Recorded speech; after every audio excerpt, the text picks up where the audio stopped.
inabot ko sa inyo. Guys, sorry. Magbibigay ko Tapos kayo ng na kasi mensahe eh. sa mundo. Tapos, magpapasalamat kayo ng lubusan. Ikayapan mo nyo kung bakit ako kayo narating sa ganyang sitwasyon. Okay. Sige, ulitin natin. Okay, kunyari ako parating mo ulit ako.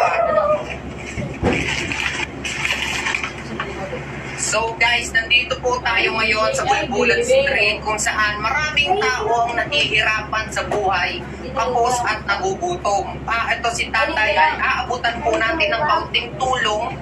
So Tay, kunin ko na. Wala pa nga yan, agad. Ay, salamat. Ay, mabuti ka. May mga taong katulad mo. Sabihin nyo, napakabuti ko.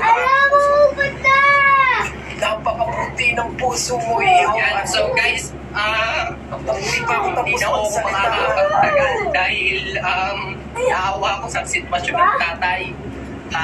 Naalala ko yung tatay ko at sana please like and share and subscribe guys. Maraming salamat sa panonood. Pag pinalataan, ano gagawin? Putong ina, ikakaskas! Bakit ka ho kayo nagagalit? Hindi ko naman ho kayo